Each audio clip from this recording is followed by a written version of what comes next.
This call is now being recorded. This call is now taking notes. Spine सीधी, 3 बार ओम का उच्चारण, उसके बाद प्रार्थना। ओ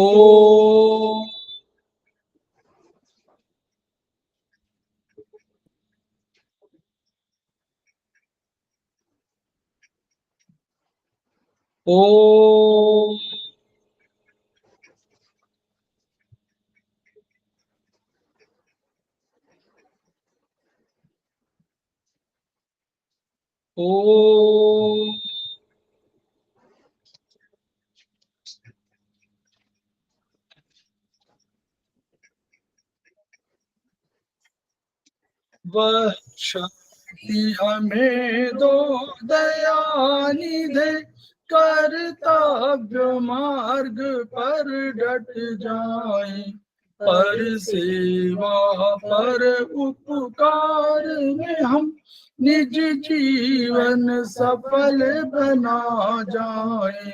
वह शक्ति हमें दो दयानिधे, कर्तव्य मार्ग पर डट जाए। हम दीन दुखी निबलों पितरों के सेवक बन संताप हरे, जो है बिछड़े भूले भटके उनको तारे उतर जाए। वह शक्ति हमें दो दयानिधे, कर्तव्य मार्ग पर डट जाए। छल देश पाखंड झूठ अन्याय से निश दिन दूर रहे, जीवन हो शुद्ध सरल अपना, शुच प्रेम सुधारस बरसाए। वह शक्ति हमें दो दयानिधे, कर्तव्य मार्ग पर डट जाए। निज जान मान मर्यादा का प्रभु ध्यान रहे, अभिमान रहे, जिस देव भूमि में जन्म लिया, बलिदान उसी पर हो जाए। वह शक्ति हमें दो दयानिधे, कर्तव्य मार्ग पर डट जाए, पर सेवा पर उपकार में हम निज जीवन सफल बना जाए।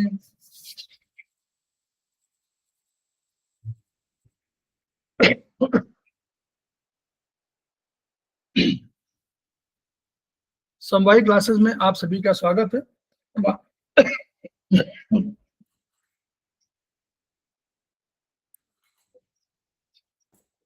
समवायी क्लासेस में आप सभी का स्वागत है। हमारे बीच में श्रीमती वर्षा श्रीवास्तव, उपाध्यक्ष समवायी फाउंडेशन उपस्थित हैं, उनका स्वागत है। हमारे बीच में जयश्री चौधरी जी उपस्थित हैं, सेमेस्टर 2 के स्टूडेंट हैं, उनका स्वागत है। हमारे बीच में अन्य कोई अगर ज्वाइन कर चुके हैं उनका भी स्वागत है। और अभी हम लोग जो इसी क्लास को ज्वाइन करेंगे उनका भी हम लोग स्वागत कर रहे हैं, और जो इस वीडियो को देखेंगे उनका भी स्वागत है। हम लोग समवायी फाउंडेशन के सदस्य हैं और हम लोग एक्यूप्रेशर शोध प्रशिक्षण एवं उपचार संस्थान प्रयागराज से संबद्ध हैं। वहां के मनीषी ब्रह्मलीन MP खेमकर सर के ऋणी हैं, जिनकी वजह से संस्थान को यह शोहरत मिली हुई है और हमारी एक्यूप्रेशर विधा को इतनी ख्याति अर्जित हुई है। खेमकर सर का एक सपना है, एक मोटो है, each one reach one, each one treat one, each one teach one. उसी को आपके माध्यम से जन जन जागरण अभियान के तहत पूरे विश्व में फैलाने का हमारा सपना है। और हमें विश्वास है कि ये विधा जो अपेक्षाकृत कम खर्चीली है, उसका लाभ केवल आपको ही नहीं मिलेगा, आपके घर परिवार पास पड़ोस इष्ट मित्र बंधु बांधवों को ही नहीं मिलेगा, वरन समस्त पीड़ित मानवता को मिलेगा। इसी विचार के साथ हम लोग आज की क्लास की शुरुआत कर रहे हैं। पहला हमारा जो पहला क्लास है वो हम लोगों का सेमेस्टर 2 का क्लास, और ये बीएचबी का क्लास है। इसमें चैप्टर 10 में हम लोगों ने इसके पहले मेल रिप्रोडक्टिव सिस्टम को पढ़ा था, और हम लोगों ने उस समय ये बात कही थी कि जब भी सिस्टम की बात आती है तो अगर हमारे पास 2-3 सिस्टम बहुत इंपॉर्टेंट सिस्टम लिए जाए तो उसमें डाइजेस्टिव सिस्टम है जो रक्त बनाता है, फिर दूसरा उस रक्त बनाने को जो ट्रांसपोर्टेशन काम करता है वो हमारा है कार्डियोवास्कुलर सिस्टम है, उसमें लिम्फेटिक सिस्टम को शामिल कर लीजिए, और उसके बाद जो और सिस्टम है उसमें सिस्टम हमारा क्या है, 2 सिस्टम बहुत इंपॉर्टेंट है, और वो है नर्वस सिस्टम और उसके साथ साथ एंडोक्राइन सिस्टम। लेकिन इन सब के साथ भी जब इतने की बात हम लोग कर लेते हैं तो हम लोग कहते हैं कि यह पूरा जीवन, प्रत्येक जीव, प्रत्येक सिस्टम में कोई भी संसार में कोई भी प्राणी होगा तो वो अपनी तरह का कोई एक प्रोडक्शन देना चाहता है, ताकि जब वो, क्योंकि वो द्रव्य है, वह एलिमेंट है, उसको जीवन उसका तय है। तो अगर जीवन तय है तो जीवन के बाद जब मृत्यु आएगी तो वो उसी तरह का एक स्पेसी अपनी छोड़ना चाहता है, अपनी जाति स्पेसी के रूप में कोई ना कोई अंश छोड़ना चाहता है। इसको कहते हैं हम लोग रिप्रोडक्शन। इसलिए रिप्रोडक्शन के 2 भाग हो गए, और एक भाग मेल रिप्रोडक्शन सिस्टम हो गया और एक भाग हो गया female reproduction system. Male reproduction system जो सिस्टम एज ए होल थोड़ा सा कॉम्प्लिकेटेड दिखाई पड़ता है, लेकिन जो फंक्शनैलिटी उसकी है वो बहुत सरल है। लेकिन फीमेल रिप्रोडक्शन सिस्टम में सिस्टम तो बहुत छोटा है लेकिन जो उसकी फंक्शनैलिटी है वो बहुत कठिन है, और उसको समझना बहुत कठिन है कभी कभी। इसलिए यह बहुत इंपॉर्टेंट है, क्योंकि मेन फंक्शन जो है वो फीमेल रिप्रोडक्शन सिस्टम में है। तो हम लोग शेयर कर दे रहे हैं।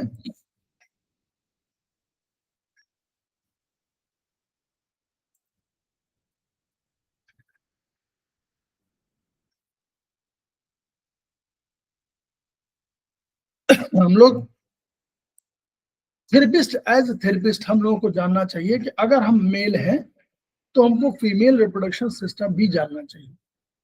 अगर हम फीमेल हैं, थेरेपिस्ट हैं, तो हमको मेल रिप्रोडक्शन सिस्टम भी जानना चाहिए।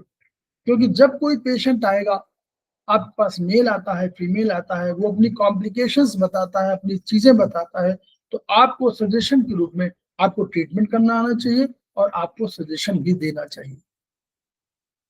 तो जब तक आप उसके सिस्टम को नहीं जानेंगे तब तक आप अच्छे थेरेपिस्ट की भाषा में नहीं आए, क्योंकि ये बहुत सी प्रॉब्लम्स जो है प्रोडक्शन सिस्टम से, रिप्रोडक्शन सिस्टम में जुड़ी हुई है।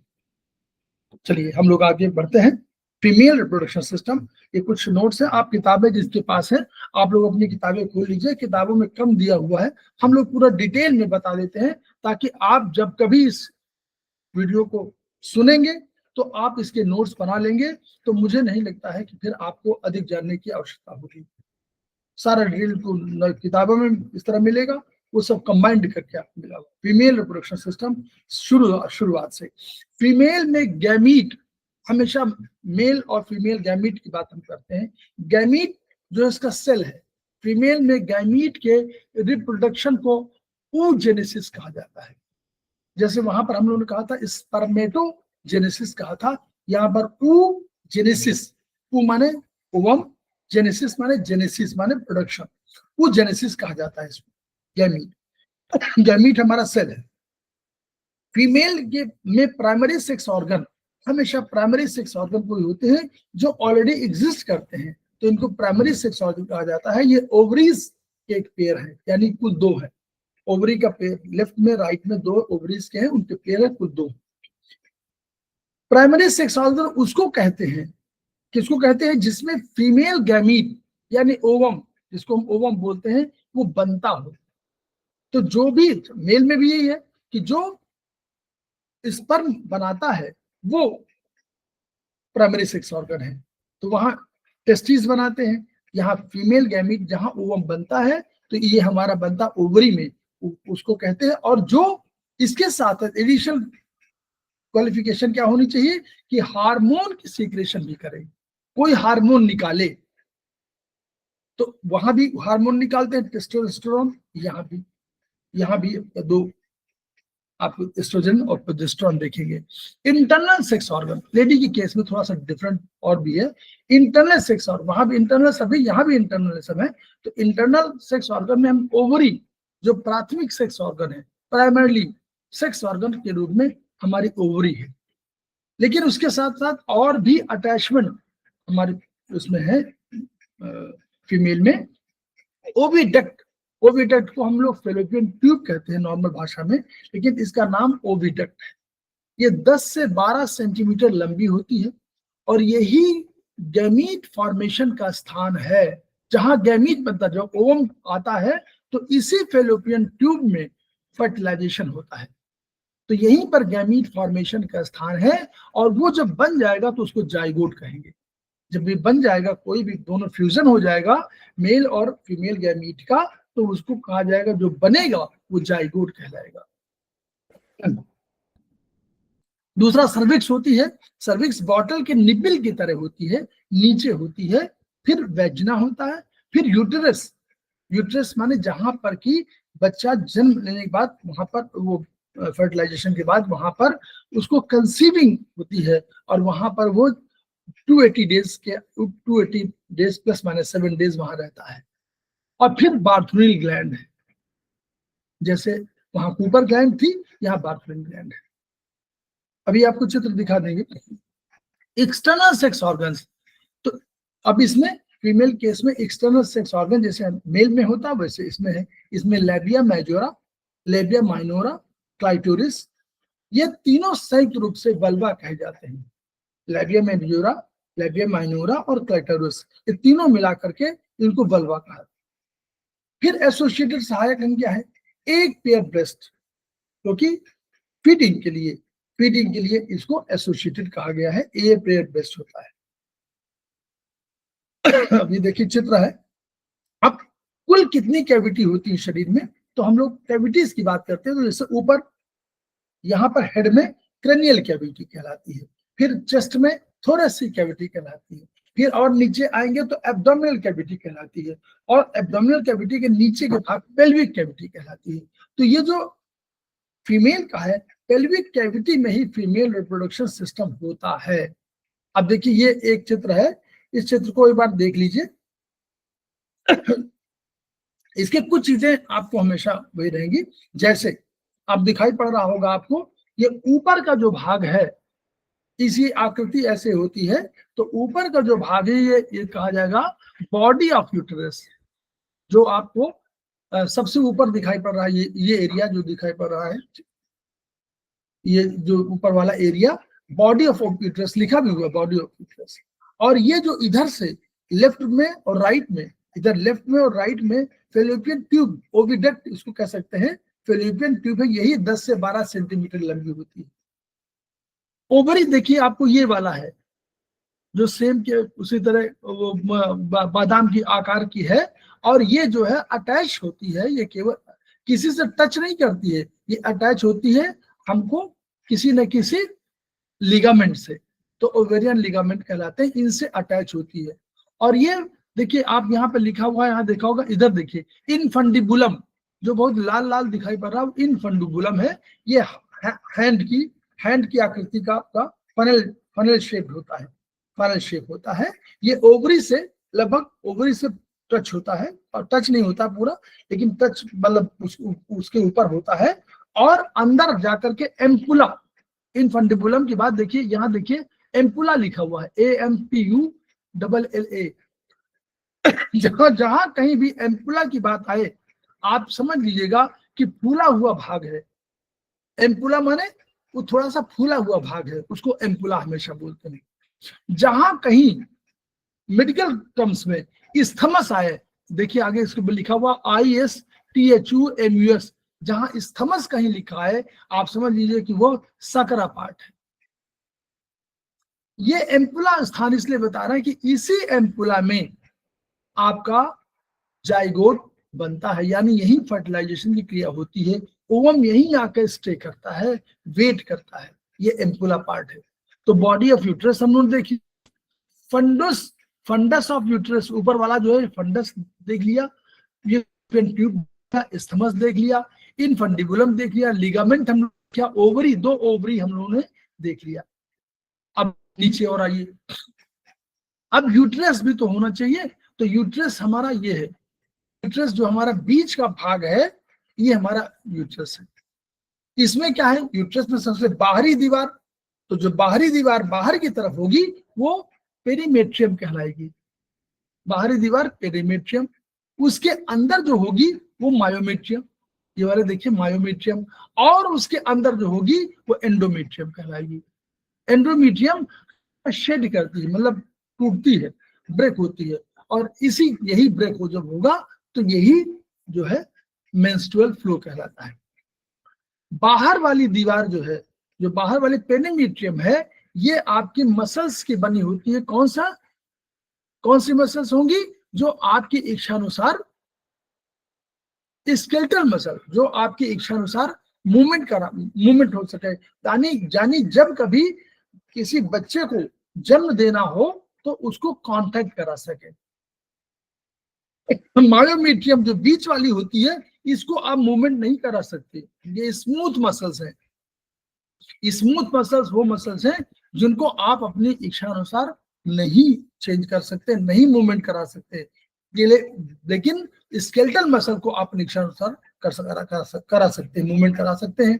और अंदर वाला जो आपका है एंडोमेट्रियम, यही आपका शेड करता है ड्यूरिंग 1 मंथ, जो 1 महीने में आपका होता है, तो उसको, जिसको पीरियड कहते हैं या मेंस्ट्रुअल फ्लो कहते हैं। फिर उसके नीचे आप आते हैं तो नीचे से आप देखिए ये वेजिनल है, ये वेजिनल ओपनिंग है, ये सब अपना का ट्यूब लाइक स्ट्रक्चर यहाँ पर हुआ और यहाँ पर है, और ये सर्विक्स है जहां पर ये मिलते हैं, ऊपर से आकर के निपल टाइप के होते हैं, जहां पर कि आप एक स्थान होता है और जगह होल होता है, उसी होल पे यहाँ पे सर्विक्स होते हैं, और इसको सर्वाइकल कैनाल भी बोल देते हैं। और ये सर्वाइकल कैनाल दो भागों में बटी होगी, और जब कभी इसी के साथ जो क्या कहते हैं वेजिनल कैनाल होगी, तो वेजिनल कैनाल और सर्वाइकल कैनाल दोनों को मिल करके, दोनों जब मिल जाएंगी तो उसको हम लोग कंबाइंड रूप से बर्थ कैनाल कह सकते हैं। ओवरी, अब हम लोग चित्र देख लिया, आप समझिए थ्योरी। यूट्रस के दोनों ओर एक एक ओवरी होगी, दिखाया, ये एलमंड शेप्ड होती है, एलमंड शेप होती हैं। इनमें ही ओवा या oocyte, अब आप कुछ टर्म्स आप समझते रहिए क्योंकि ये बिल्कुल सही शब्दों का इस्तेमाल किया गया है।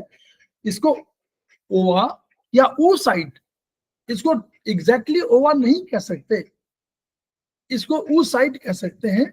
oocyte उत्पन्न होते हैं। यहाँ ओवा तो अल्टीमेटली बिफोर फर्टिलाइजेशन वही फाइनल डेवलप होता है, लेकिन उसको ओवा ही कहा जाता है, ओवम ही कहा जाता है, तो oocyte कह सकते हैं, oocyte उत्पन्न होते हैं। ये हार्मोन्स का सीक्रेशन करते हैं, यही ओवा जो है हार्मोन्स का सीक्रेशन यहीं पर होती है, यही ओवरी में ही हार्मोन्स का सीक्रेशन होता है। ये हार्मोन्स, इस 2 हार्मोन्स है, एस्ट्रोजन और प्रोजेस्टेरॉन। तो जब कभी ओवरी की बात आए तो ओवरी कौन से हार्मोन्स निकालती है, तो आप लिखेंगे एस्ट्रोजन और प्रोजेस्टेरॉन।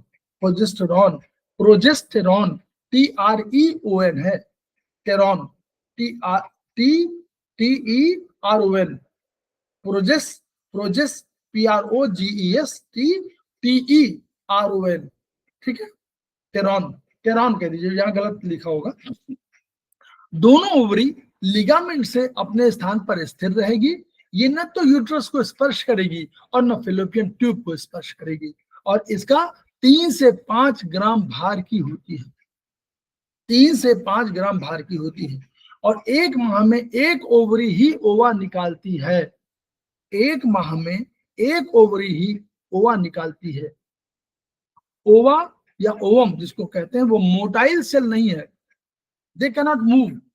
स्पर्म मोटाइल सेल है, मोटिलिटी है, वो मोटिलिटी माने मूवमेंट वाली है, लेकिन ये मोटाइल सेल नहीं है, ये ध्यान रखिए। किस ओवरी से ओवा निकलेगा ये नेचर पर है, एक बार यहां से निकलेगा तो एक बार दूसरी तरफ से निकलेगा, नॉर्मली ऐसे ही होता है, एक महीने यहाँ दूसरे महीने से यहाँ। चलिए अभी आप बहुत चीजें, हम लोग जो चीजें बहुत से नहीं जानते होंगे वो साइंस सिखा देती है। फेलोपियन ट्यूब क्या है? ये ciliated column, ciliated column cilia यानी हेयर लाइक स्ट्रक्चर सिलिया होते हैं, तो ताकि सिलिया से मूवमेंट वाला सिलिएटेड कॉलम तो ऐसे बने होते हैं ताकि सिलिया हेयर लाइक, जैसे नाक में होता है सिलिया होते हैं कि वो कोई होता है उसको रोक लेते हैं, जो हमारा कोई बैक्टीरिया जाता है उसको रोक लेते हैं। तो सिलिएटेड कॉलम दोनों फंक्शन है उसे, ताकि मूवमेंट में भी आपको सहायता दे रहे इन्हीं हेयर लाइक स्ट्रक्चर से। तो सिलिएटेड कॉलम से लाइंड होती है, मतलब उसमें होते हैं, ये 10-12 सेंटीमीटर लंबी होती है, यूट्रस के दोनों तरफ होती है, यूट्रस यूं है उसके दोनों तरफ है। इसकी संरचना में एक फनल के आकार का इनफंडिबुलम हमने दिखाया था, जो फनल के आकार का ऐसा होता है ताकि वो ओवा को खींच ले, क्योंकि ओवा तो मोटाइल नहीं है, तो ओवा जब निकलता है तो उसको हल्के से ऐसे ऐसे करके ताकि एक्शन लेकर के उसको खींच लेता है, जिसमें फिम्ब्रेई अटैच होता है। फिम्ब्रेई का हम लोगों ने इनफंडिबुलम में फिम्ब्रेई होता है, यहीं पर इनफंडिबुलम में फिम्ब्रेई वाला ही होता है, तो ऐसे ऐसे करके वो खींच लेते हैं, उसी को हम फिम्ब्रेई बोलते हैं। ठीक है, फिम्ब्रेई अटैच होता है। फेलोपियन ट्यूब में एक फूला हुआ भाग एम्पुला है, जो सबसे लंबा भाग है। इसमें एक सकरा भाग है, जब भी सकरे की बात आए तो हमेशा इस्थमस का वहां भी देखिए आप कभी साइंस को ज्योग्राफी में भी, तो इस्थमस कहीं आता है, यानी सकरा हुआ भाग इस्थमस कहलाता है, ISTHUMUS इस्थमस। फेलोपियन ट्यूब अंत में यूट्रस में ओपन हो जाती है, फेलोपियन ट्यूब अंत में यूट्रस में ओपन हो जाएगी। एम्पुला नामक भाग में ही फर्टिलाइजेशन की प्रक्रिया होती है, क्योंकि ओवम स्वयं मूव नहीं कर सकता है, अतः फिम्ब्रेई उसके ऊपर एक्शन करता है, ऐसे ऐसे एक्शन करेगा और ऐसे एक्शन कर उसको खींच लेगा, और ओवम फिम्ब्रेई से होकर सिलिएटेड सेल्स के माध्यम से एम्पुला तक चली जाती है। पहले वहां पर देखिए, यहाँ पर जैसे ही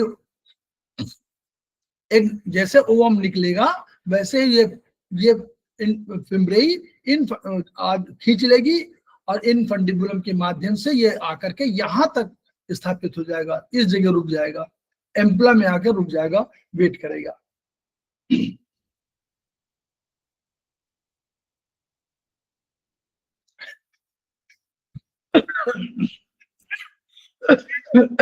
यूट्रस उल्टी नाशपाती की तरह है, नाशपाती हम लोगों ने देखा, ये उल्टी नाशपाती की तरह है। इसको अब अंग्रेजी में या बायोलॉजिकल भाषा में क्या कहते हैं, इसको बोलते हैं एंटी वर्जन और एंटी फ्लेक्शन। ये आप नोट कर लीजिए, यही नॉर्मल कहलाता है, यही नॉर्मल होता है। एंटी वर्जन माने एंटी फ्लेक्शन, नीचे की तरफ वही उल्टी नाशपाती की तरह है, और एंटी फ्लेक्शन दशा में होता है। अब देखिए क्या होगा, अर्थात इसकी बॉडी माने ऊपर, सबसे ऊपर वाले भाग, ऊपर वाला भाग आगे की ओर एब्डोमेन की ओर झुका होता है, बाहर की तरफ, अंदर की मतलब इस सामने की ओर, बाहर की ओर झुका होता है। अगर ये न हो, एंटी फ्लेक्शन न हो, रिट्रोवर्जन हो, तो क्या होगा, तो ये अंदर की ओर स्पाइनल कॉर्ड की तरफ मुड़ा होगा, वो नॉर्मल नहीं है। नॉर्मल ये है एंटी वर्जन और एंटी फ्लेक्शन, यानी एब्डोमेन की ओर झुका, आगे की ओर झुका होगा। अगर उल्टा हो, यूं करके यूं हो, तो वो नहीं। तो एंगल जो है उसका एंगल यूं करके होना चाहिए, आगे की तरफ, ऊपर वाला बॉडी आगे की ओर, तो इसको एंटी वर्जन और एंटी फ्लेक्शन बोलते हैं। ये सामान्य दशा है, जिसके विपरीत रेट्रोवर्जन है। रेट्रोवर्जन में प्रॉब्लम, इसमें जो जहां तक हम लोग समझ पा रहे हैं कि ये बर्थ के लिए फायदेमंद होता है, बर्थ के लिए ये शायद फायदेमंद होता है इसके लिए।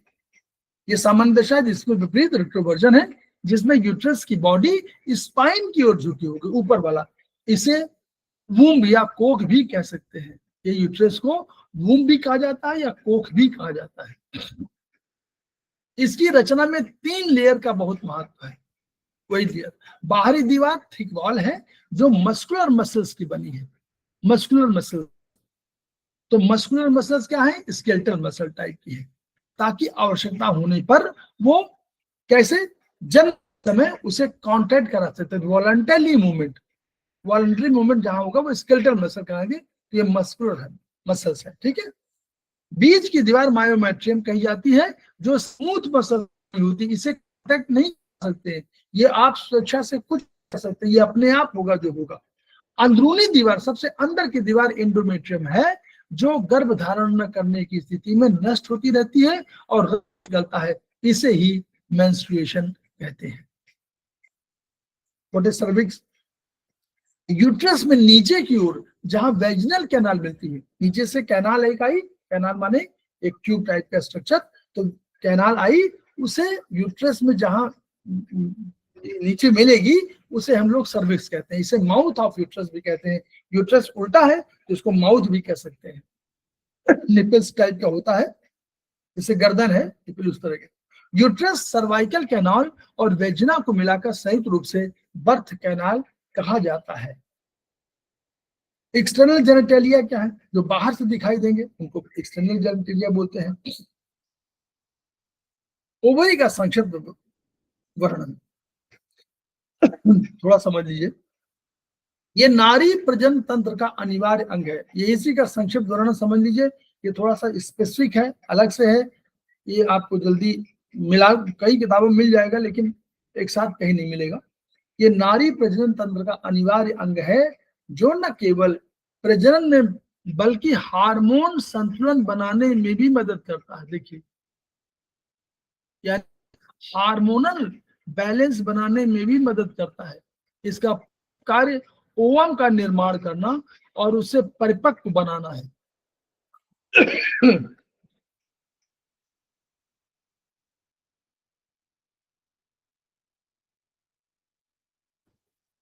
ओवम निर्माण की प्रक्रिया को oogenesis कहते हैं।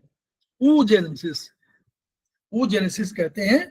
ओवरी लगभग 2 से 4 सेंटीमीटर लंबी होती है। अब यहां पर मेल और फीमेल में क्या अंतर होता है यह समझ लीजिए। पुरुष में 13 से 15 वर्ष की उम्र में स्पर्म बनने की प्रक्रिया शुरू होती है, उसके पहले स्पर्म नहीं बनता। 13 से 15 वर्ष की उम्र में जब प्यूबर्टी पीरियड होती है तभी स्पर्म बनने की प्रक्रिया पहली बार शुरू होती है, किंतु नारी में ऐसा बिल्कुल नहीं है। इसीलिए नारी को कहा जाता है कि बहुत कठिन जीवन है। ओवरी में ओवल शेप्ड संरचना, जो ओवल शेप्ड है, बादाम की आकृति की तरह होती है। अब देखिए, इसको थोड़ा सा देख लीजिए।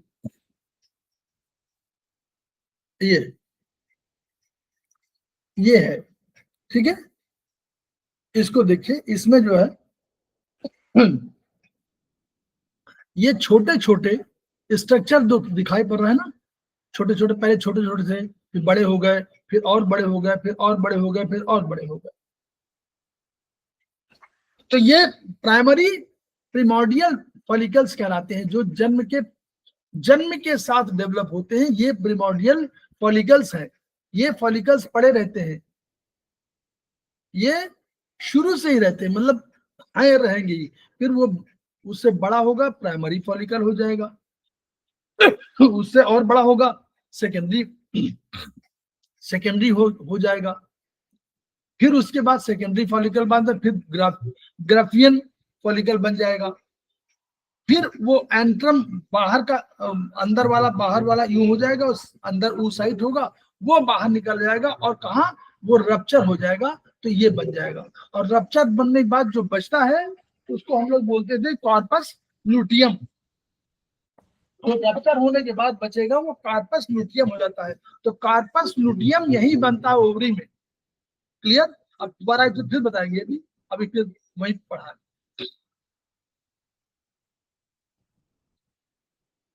इसको ध्यान से थोड़ा सुनिएगा, किंतु ऐसा नहीं है। ओवरी में ओवल शेप संरचना, एक सेकंड,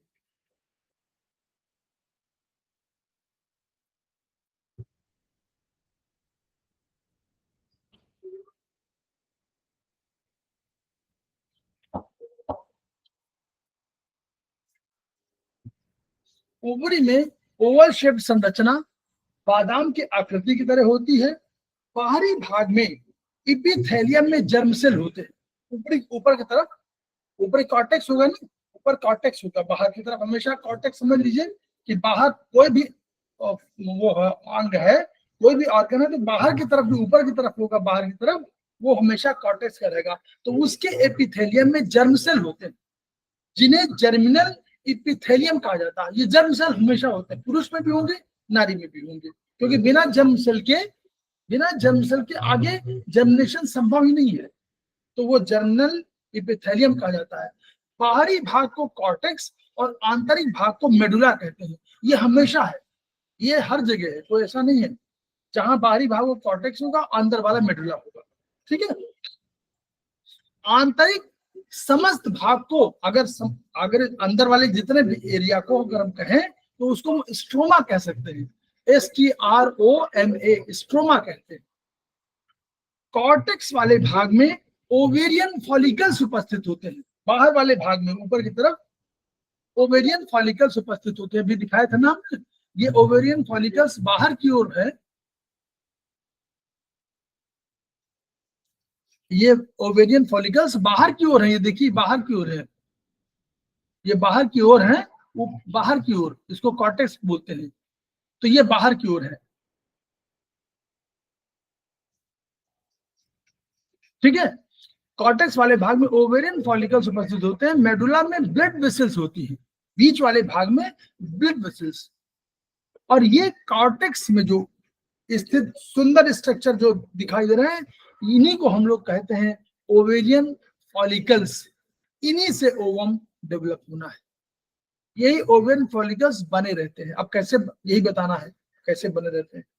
किसी भी गर्ल चाइल्ड में जन्म से जैसे आप जन्म लिया, जन्म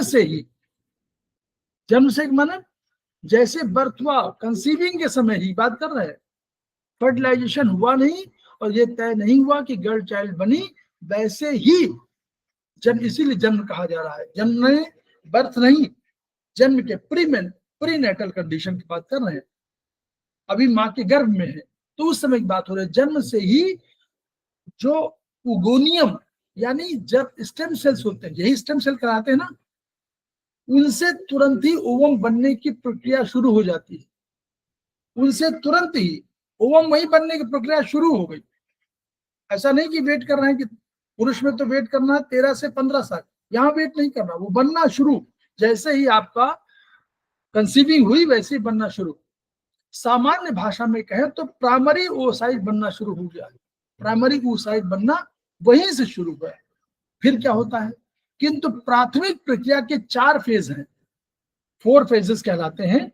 ये एक होता PRO फेज, प्रोफेज, दूसरा होता मेटाफेज, तीसरा होता एनाफेज और चौथा होता टेलोफेज। 4 फेज होते हैं प्राथमिक प्रक्रिया के ही, प्रोफेज, मेटाफेज, एनाफेज, टेलोफेज। ये पूरा नहीं हो पाता, ये नहीं होता पूरा। अब जो शुरुआती oocyte और उसके आसपास, एक oocyte पड़ा हुआ सेंटर में और उसके आसपास के ग्रेनुअल सेल्स होते हैं, उनको ही कंबाइंड रूप में प्राइमरी फॉलिकल्स कहा जाता है। वही एक oocyte सेंटर में बीच में जो ओवम बनेगा और बाहर वाले ग्रेनुअल सेल्स हैं, ग्रेनुअल्स ना, ग्रेनुअल सेल्स जो होते हैं, ग्रेनुअल्स। तो ग्रेनुअल सेल जो होंगे उनको समग्र रूप से, उनको कंबाइंड रूप में प्राइमरी फॉलिकल्स कहलाएंगे। सारी प्रक्रिया प्रोफेज में रुक जाती है। देखिए ये देखिए 4 फेज है ना, प्रोफेज, पहला फुल फेज, प्रोफेज। इसी प्रक्रिया, ये सारी प्रक्रिया प्रोफेज में रुक जाती है और तब तक लाखों की संख्या में प्राइमरी फॉलिकल्स बन चुके होते हैं। ये सारी प्रक्रिया प्रोफेज में रुक जाती है और तब तक लाखों की संख्या में प्राइमरी फॉलिकल्स बन चुके होते हैं। इस समय लगभग 280 ±7 डेज हो चुके होते हैं और पार्चुरेशन यानी डिलीवरी हो जाती है।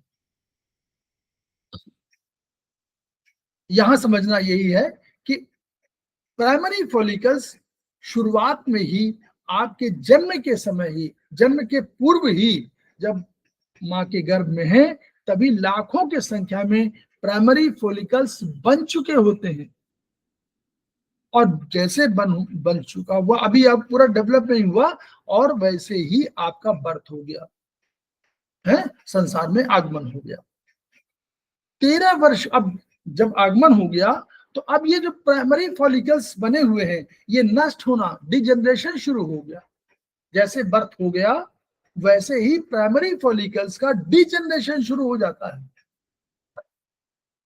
डिजेनरेट माने नष्ट होना। लाखों की संख्या बन चुके हैं, लाखों में इसमें, लाखों में इसमें, तो ये डिजेनरेशन शुरू हो जाता है। 13 वर्ष की उम्र होते होते डिजेनरेशन होता रहता है। 13 वर्ष की उम्र होते होते किशोरी में प्राइमरी फॉलिकल्स की डिजेनरेशन की प्रक्रिया चलती रहती है। इसे फॉलिकुलर एट्रेसिया कहते हैं। इसका नाम है फॉलिकुलर एट्रेसिया। अब 13 वर्ष की उम्र तक, अब जब 13 वर्ष की उम्र हो गई, तो 13 वर्ष के आसपास की उम्र में 60 से 80 हजार प्राइमरी फॉलिकल्स प्रति ओवरी बचे रह जाते हैं। 60 to 80,000 प्राइमरी फॉलिकल्स, 60 से 80 हजार इसमें, 60 से 80 हजार इसमें। यहां तक समझ में आ गया ना? कहीं कोई प्रश्न बताइए। 60 से 80 हजार मतलब प्राइमरी फॉलिकल्स बन चुके होते हैं, और 60 से 80 हजार प्रति ओवरी, एक ओवरी में 60 से 80, दूसरे में 60 से 80, ये बचे रह जाते हैं, जो डिजेनरेशन के बाद भी बचे रह जाते हैं। तो अब जो शुरू होता है काम 13 वर्ष के बाद, वो प्राइमरी फॉलिकल्स का क्या, उन्हीं का डेवलपमेंट रह जाता है। वो डेवलपमेंट, यही डेवलपमेंट जो है इसमें दिखाया गया चित्र में, कि छोटे छोटे हुए, ये और डेवलप हुए, प्राइमरी फॉलिकल हो गया, फिर उससे बड़ा और बड़ा हो गया, फिर सेकेंडरी फॉलिकल हो गया, सेकेंडरी बाद टर्शरी हो गया, टर्शरी बाद ग्राफियन फॉलिकल हो गया, और ग्राफियन फॉलिकल के बाद फिर ये बर्स्ट आउट होता है। और बर्स्ट आउट हुआ, और वहां से जो उसको बोलते हैं ओवम, वो एक ओवुलेटेड, जिसको ओसाइट होता है, वो ओसाइट निकल करके और तब चला जाता है इन्फेंटिबुलम में, और तब वहां पर जाकर के वो एम्पुला में वेट करता है। और जो बच जाता है वो उसको कहते हैं ये कार्पस लुटियम। वो कार्पस लुटियम में कन्वर्ट हो जाता है, और ये अपना अपना कार्पस लुटियम का अपना काम है। ठीक है, यही प्राइमरी फॉलिकल्स आगे चलकर सेकेंडरी फॉलिकल्स बनाते हैं, फिर सेकेंडरी फॉलिकल से टर्शरी फॉलिकल्स बनते हैं। इस टर्शरी फॉलिकल में ही प्राइमरी ओसाइट पड़े होते हैं। इसी के अंदर यहाँ देखिए एक चित्र बना हुआ छोटा सा, ये देखिए, ये जो बना हुआ, ये बीच वाला भाग है, ये ओसाइट है। बाहर की तरफ एक उसके चारों तरफ से घेर रखा हुआ है, इसको एंट्रम बोल देते हैं।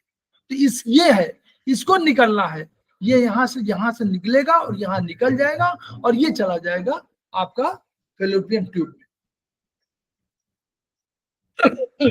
टर्शरी फॉलिकल से ग्राफियन फॉलिकल्स बनता है, और इसके बाद सेकेंडरी ओसाइट बनता है। इसे ही ओवम हम लोग कह सकते हैं। ओवम ये भी नहीं है, ओवम तो और बाद में थोड़ा और डेवलपमेंट की प्रोसेस है, लेकिन फिर भी हम लोग इसको ओवम कह सकते हैं। किशोरावस्था आने पर हर माह ओवरी से एक ओवम परिपक्व होकर बाहर आता है। इतने फॉलिकल्स पड़े हुए हैं, उसमें से एक फॉलिकल को डेवलप होना है। इतने फॉलिकल्स ऑलरेडी 60 से 80 हजार फॉलिकल पड़े हुए हैं। हर महीने एक ओवम को परिपक्व होना है, उसको ग्राफियन फॉलिकल्स तक ले जाना है, फिर उसी को बर्स्ट आउट होना है, और बर्स्ट आउट होने के बाद उसी में से एक ओवम का oocyte निकल करके जाएगा। ओव्यूलेशन, इसी प्रक्रिया को ओव्यूलेशन कहते हैं। जैसे परिपक्व होकर बाहर आया, इसी प्रक्रिया को हम कहते हैं कि ओव्यूलेशन। OVULATION, ovulation. ठीक है। ओव्यूलेशन ही प्रेगनेंसी का प्रथम चरण है। अब ओव्यूलेशन, प्रेगनेंसी क्या कह लीजिए, ओव्यूलेशन फर्टिलाइजेशन का प्रथम चरण है। फर्टिलाइज होगा फिर प्रेगनेंसी के बाद की बात है, अभी फर्टिलाइज हो पहले। ओव्यूलेशन ही फर्टिलाइजेशन और प्रेगनेंसी का प्रथम चरण है। यही ओवम यदि स्पर्म से फर्टिलाइज न हो जाता है तो प्रेगनेंसी हो जाएगी, फिर कंसीविंग होगी। अब ध्यान रखिए, कंसीविंग और प्रेगनेंसी या conceiving is different from fertilisation. Fertilisation माने फर्टिलाइज हुआ, दोनों मिल्क फ्यूजन हो गया। जैसे स्पर्म से ओवा मिलता है वैसे फर्टिलाइजेशन कहलाता है। और फर्टिलाइजेशन के 5 दिन बाद वो आकर के यूट्रस में आता है और यूट्रस में चिपक जाता है, इसको कंसीविंग बोलते हैं। अगर कंसीविंग नहीं हुई यानी फर्टिलाइजेशन नहीं हुआ तो एंडोमेट्रियम वॉल नष्ट होकर मेंस्ट्रुअल फ्लूइड के रूप में बाहर निकल जाती है, ब्रेक हो जाती है। अब क्या है, ओवरी से एस्ट्रोजन और प्रोजेस्टेरोन नामक 2 हार्मोन निकलते हैं। एस्ट्रोजन क्या काम करता है, दोनों काम अलग अलग है। एस्ट्रोजन क्या काम करता है, नारी के सेकेंडरी सेक्स कैरेक्टर्स को बनाता है। एस्ट्रोजन जिम्मेदार है नारी के सेकेंडरी सेक्स कैरेक्टर, यानी अगर नारी के सेकेंडरी सेक्स कैरेक्टर न बने, क्या है, ब्रेस्ट डेवलपमेंट, कूलों की आकृति के निर्माण, पीरियड्स की शुरुआत, अगर ये नहीं हो रहा है तो हमको ध्यान क्या देना पड़ेगा, कौन सा हार्मोन की बात करनी पड़ेगी, एस्ट्रोजन। अगर सेकेंडरी सेक्स कैरेक्टर नहीं बन रहे हैं तो एस्ट्रोजन की प्रॉब्लम है। ये ध्यान, यह नोट कर लीजिए आप लोग, अब जहां भी है कि अगर ये develop secondary sex character develop नहीं हो रहे हैं 13 साल के बाद, तो यानी एस्ट्रोजन की प्रॉब्लम है। ठीक। प्रोजेस्टेरोन का काम क्या है, प्रोजेस्टेरोन यूट्रस की भीतरी परत को मोटा बनाता है। तो यूट्रस समाधान में उसने, क्योंकि प्रोजेस्टेरोन क्या काम करता है, वो समझता है कि कंसीविंग होगी, फर्टिलाइजेशन होगा, कंसीविंग होगी, तो कंसीविंग के लिए यूट्रस को एक बेड तैयार करता है ताकि यहीं पर आकर के उसको चिपकना है, यहीं पर रुकना है, यहीं पर 280 डेज रुकना है। तो उसको फीडिंग, सबको सारी चीजें यहाँ आराम सब चाहिए। तो यूट्रस की भीतरी परत को मोटा बनाता है जिससे एम्ब्रायो के आरोपण व न्यूट्रिशन में सहायता मिलेगी, वहां रुक जाए, आराम करे और न्यूट्रिशन भी मिलता रहे उसको। 280 डेज रुकना है।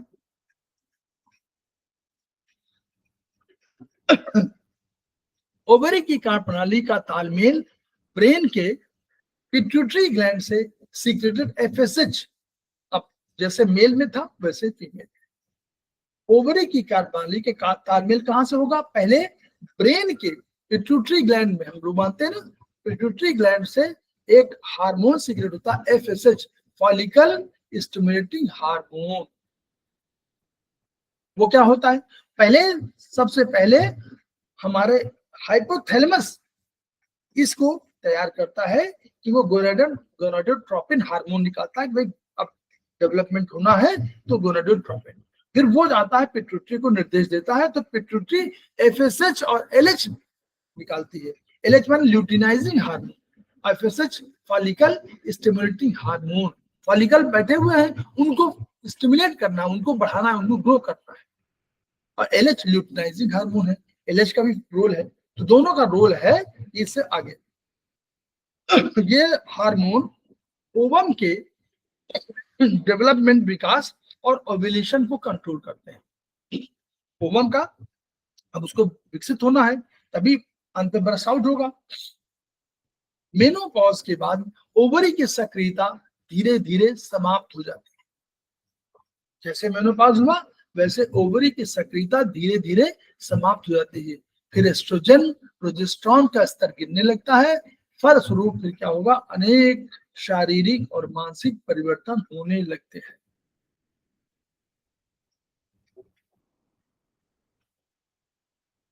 एक्सटर्नल जेनेटेलिया, बाहरी जननांग को सामूहिक रूप से वल्वा कहा जाता है। तो इसके मोल्स प्यूबिस यहां देख लीजिए, पहले दिखा दें फिर उसके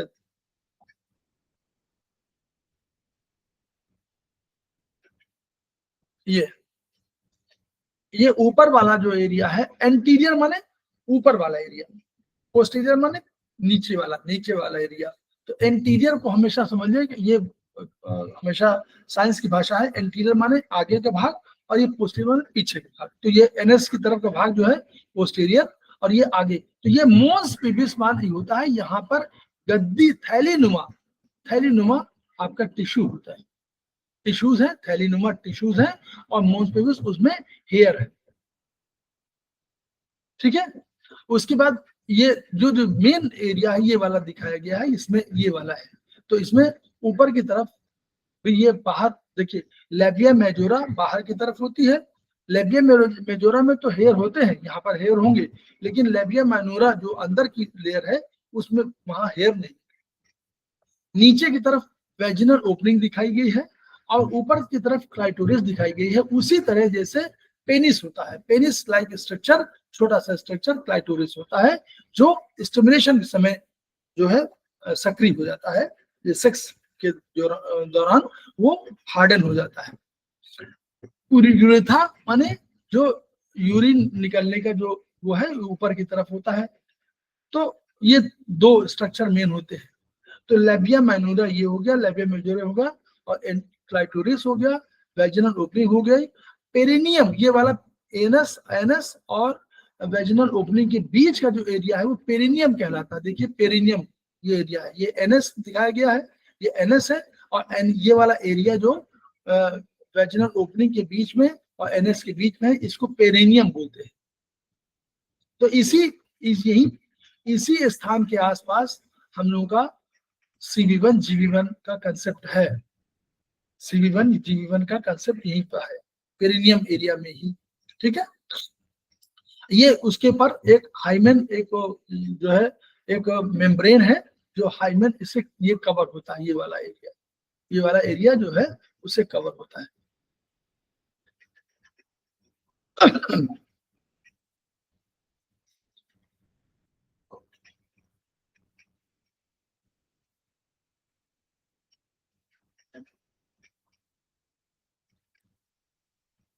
तो देखिए यहाँ पे शुरू हो गया, रुक जा।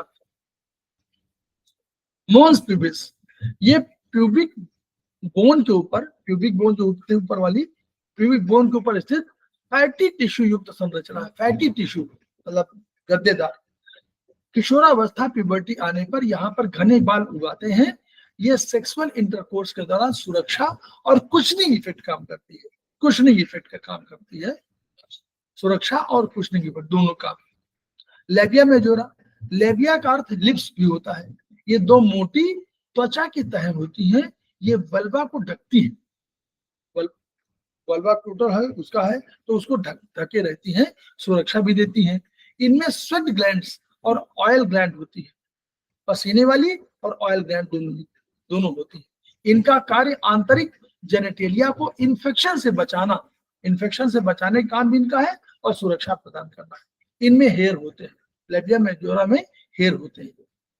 लेबिया माइनोरा, ये लेबिया माइनोरा के अब लेबिया मेजोरा के भीतर स्थित दो पतली त्वचा की तह हैं जिसमें हेयर नहीं होते।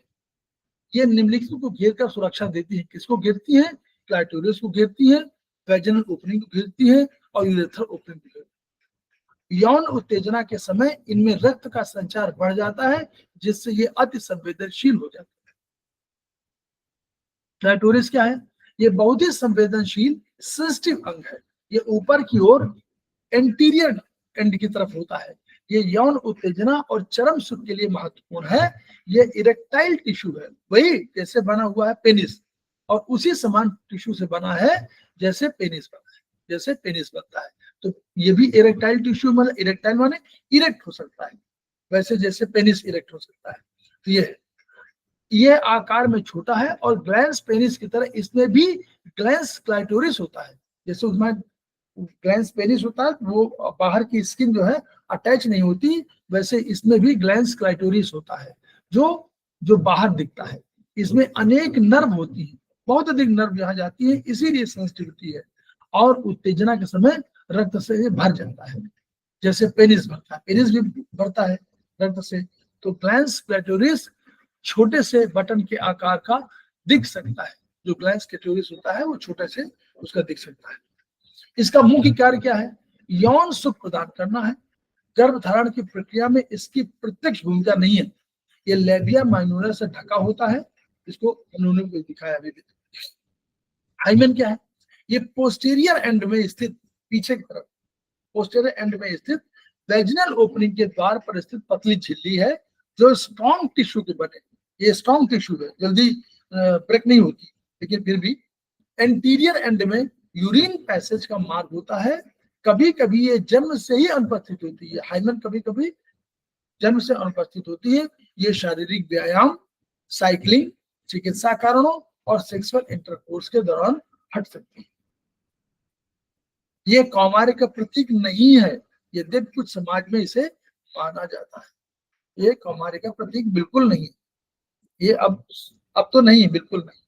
वेस्टिब्यूल, अब लेबिया में देखिए वेस्टिब्यूल सारा एरिया है, जो अंदर का एरिया वो वेस्टिब्यूल कहलाएगा। लेबिया में माइनोरा के बीच का संपूर्ण क्षेत्र वेस्टिब्यूल कहलाता है। लेबिया माइनोरा जो अंदर है उसके बीच का संपूर्ण क्षेत्र वेस्टिब्यूल कहलाता है। इसी क्षेत्र में यूरिन पैसेज है, वेजिनल ओपनिंग है। वेजिनल ओपनिंग पोस्टीरियर साइड से में और यूरिन पैसेज एंटीरियर साइड में है। वेजिनल ओपनिंग नीचे की तरफ और यूरिन पैसेज ऊपर की तरफ। वेजिनल पैसेज के दोनों साइड में बार्थुनल ग्लैंड्स होती है, जैसे वहां पर कूपर्स ग्लैंड है, जैसे मेल में कूपर्स ग्लैंड में यहाँ बार्थुनल ग्लैंड्स होती हैं जो यौन उत्तेजना के समय चिकनाई लुब्रिकेशन प्रदान करती है। वहां भी उसका काम चिकनाई प्रदान करना है, यहाँ भी करता है। पेरिनियम, वेजिनल ओपनिंग और एनस के बीच का क्षेत्र पेरिनियम कहा जाता है। प्रसव के समय यही भाग सबसे अधिक खिंचाव सहता है, क्योंकि उसी एरिया में प्रेशर पड़ता है।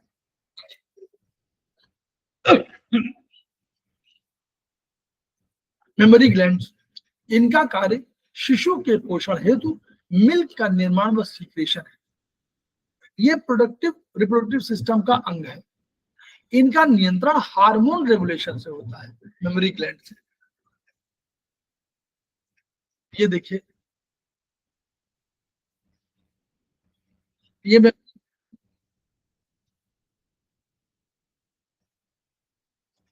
मेमोरी ग्लैंड है। तो देखिए आप वैसे देखिए शुरू में बाहर वाले जो है टिश्यू अधिकतर मेमोरी लोब्स है। ये हमेशा लोब्यूल्स की हमेशा बात होगी, तो लोब होंगे, उसमें छोटे छोटे लोब्यूल्स होंगे, तो मेमोरी लोब्यूल होंगे। ये सब टिश्यू के हैं। रिब, ये रिब है, फिर मसल्स बिटवीन रिब्स है, ये मेमोरी लोब से दिखाए गए ये वाले। इसके बाद ये फैटी टिश्यू है, फैटी टिश्यू है। फिर ये इनसे छोटे छोटे लोब्यूल निकलेंगे, फिर सेकेंडरी मेमोरी ट्यूब्यूल निकलेंगी, फिर मेमोरी डक्ट निकलेंगी, फिर एम्पुला निकलेंगे, बहुत फूले हुए भाग होंगे, फिर लैक्टिफेरस डक्ट निकलेंगी जो मिल्क को ले जाएंगी, फिर अंत में निपल्स के भाग होंगे जिसमें एरोला होंगे जो ब्लैकिश भाग होगा। तो इतना ये स्ट्रक्चर यहाँ पर पूरा का पूरा ये दिखाया गया है। तो मेमोरी ग्लैंड्स, इनका कार्य शिशु के पोषण हेतु मिल्क का निर्माण व सीक्रेशन है। ये प्रोडक्टिव सिस्टम का अंग है। इनका नियंत्रण हार्मोनल रेगुलेशन से होता है। कैसे होता है देखिए, ये मॉडिफाइड स्वेट ग्लैंड्स है, जैसे उसी तरह जैसे स्वेट ग्लैंड है उसी तरह का है, जैसे पसीने का है तो मॉडिफाइड है, थोड़ा सा फंक्शन उसी तरह का है, जो स्किन के भीतर टिश्यू और कनेक्टिव टिश्यू से घिरी होती है। ये संख्या में 2 होती है, संख्या में 2 है और इनकी संरचना निम्नलिखित है। लोब्स एंड लोब्यूल्स, प्रत्येक ब्रेस्ट में लगभग 15 से 20 लोब होते हैं। जैसे मेल में थे वहां, तो वहां पर 250 थे, तो वहां पर यहाँ पर ब्रेस्ट में लगभग 15 से 20 लोब्स होते हैं। प्रत्येक लोब में अनेक छोटे छोटे लोब्यूल्स होते हैं। लोब्यूल्स में इपिथेलियम टिश्यू की बनी हुई अनेक एल्वेलाई होती है। मिल्क सीक्रेशन के केवल इन्हीं एल्वेलाई से ही आता है। एल्वेलाई से डक्ट क्या है? एल्वेलाई से दूध निकलकर छोटे छोटे नलिकाओं ट्यूब्यूल्स में जाता है, इन्हें डक्ट कह सकते हैं। ये मिलकर फिर कई कंबाइंड मिलकर के कई मिल जाती है और ये लैक्टिफेरस डक्ट कहलाती है। सभी लैक्टिफेरस डक्ट अंततः निपिल में खुलती है, अंत में निपिल में खुलती है। निपिल और एरोला क्या है? ब्रेस्ट के सेंटर में निपिल स्थित है। निपिल के चारों ओर गहरे रंग का क्षेत्र होता है जिसे एरोला कहते हैं। एरोला पर छोटी छोटी ग्लैंड्स होती है जिन्हें मोंटगोमरी ग्लैंड्स कहते हैं। इन ग्लैंड से चिकनाई युक्त सीक्रेशन होता रहता है जो निपिल को नम और सुरक्षित रहता है। सपोर्टिव टिश्यू, ब्रेस्ट में अनेक एडिपोज टिश्यू होते हैं। सपोर्टिव टिश्यू क्या है? ब्रेस्ट में अनेक एडिपोज टिश्यू होते हैं, उसको सुरक्षा प्रदान करते हैं, जो उसे आकार देते हैं और कोमलता देते हैं और उसको सुरक्षित रखते हैं। ब्रेस्ट को सहारा देने के लिए ऊपर लिगामेंट्स होते हैं। ये एडिपोज टिश्यू एस्ट्रोजन के प्रभाव से बनते हैं। एस्ट्रोजन, यहाँ पर कहा था ना कि एस्ट्रोजन और प्रोजेस्टेरोन, तो एस्ट्रोजन के प्रभाव से ये बनते हैं। कार्यप्रणाली क्या है? मिल्क प्रोडक्शन की प्रक्रिया सदैव इपिथेलियल टिश्यू यानी एल्वेलाई करते हैं। मिल्क प्रोडक्शन वहीं से होता है। अब यहाँ प्रोलैक्टिन नामक हार्मोन की महत्वपूर्ण भूमिका है। प्रसव यानी पार्चुरेशन, प्रसव को, डिलीवरी को पार्चुरेशन कहा जाता है लीगल उसमें, टेक्निकल शब्द में, जो यहाँ का बायोलॉजिकल शब्द है। पार्चुरेशन के बाद पिट्यूटरी ग्लैंड से निकलने वाला हार्मोन प्रोलैक्टिन, जैसे पार्चुरेशन हो गया, अब बेबी को चाहिए मिल्क, तो अब प्रोलैक्टिन जो है वो निकलेगा। पिट्यूटरी ग्लैंड अब निकालेगी, पहले नहीं निकालेगी। पिट्यूटरी ग्लैंड से निकलने वाला हार्मोन प्रोलैक्टिन एल्वेलाई को सक्रिय करता है। वो एल्वेलाई को सक्रिय करेगा कि अब आप करिए, तब एल्वेलाई दूध का निर्माण शुरू कर देते हैं। दूध एल्वेलाई के ल्यूमेन यानी स्पेस, ल्यूमेन माने हमेशा स्पेस माने जगह, खाली जगह, कैविटी, तो ल्यूमेन यानी स्पेस में संग्रहित हो जाता है, वहां हो जाता है।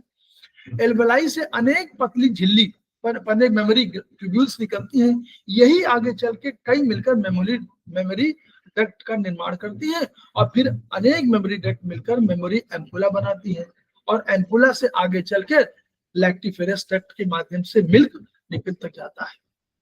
एक मेमोरी लोब से एक मेमोरी डक्ट निकलती है, एक लोब से एक ही मेमोरी निकलेगी। मिल्क इजेक्शन, अब देखिए मिल्क इजेक्शन में दूसरी भूमिका है।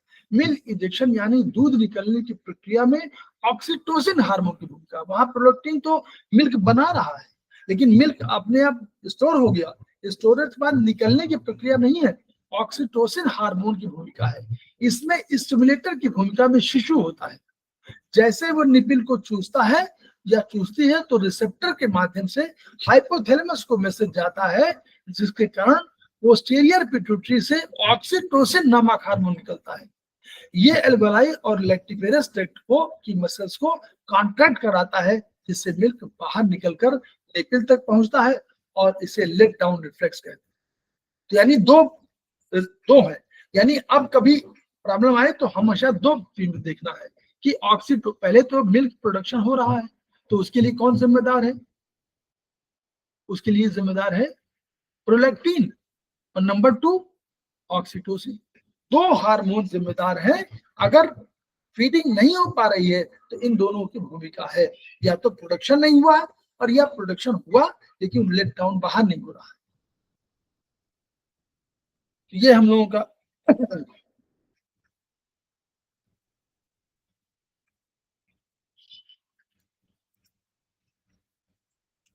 यहाँ तक का जो हम लोगों का है बहुत इंपॉर्टेंट हो गया। और अपने आप में मेंस्ट्रुएशन एक बहुत बड़ा चैप्टर है। मेंस्ट्रुएशन एक बहुत बड़ा चैप्टर है जिसमें इसमें आप थोड़ा सा देखे रहिएगा। हार्मोनल सीक्रेशन को LH, FSH, oestrogen, progesterone 4 hormone की बात है कि इसी पर ही हम लोगों का सारा टिका होता है। उसको जानना इसलिए जरूरी है कि बहुत से लोगों को जब तक साइंस नहीं पढ़ेंगे तब तक मालूम ही नहीं होगा कि एस्ट्रोजन, प्रोजेस्टेरोन की क्या भूमिका है, LH की भूमिका क्या है। LH को कहीं पर अभी लोग आगे पढ़ेंगे कि LH किसी का फादर भी है। LH किसका फादर है? LH अब जब आगे पढ़ेंगे तो LH कहेंगे कि LH ही पहली बार ओवम को जनरेट करता है, और ओवम को भी हमने कहा कार्पस लुटियम, तो कार्पस लुटियम का जन्मदाता भी वही LH मान लिया जाएगा। तो ये सब LH की भूमिका होगी, LH, FSH, एस्ट्रोजन, प्रोजेस्टेरोन की भूमिका होगी, तो वो बहुत महत्वपूर्ण होगा, ये ध्यान रखिएगा। तो हम लोग अभी खेमका सर को याद कर रहे हैं और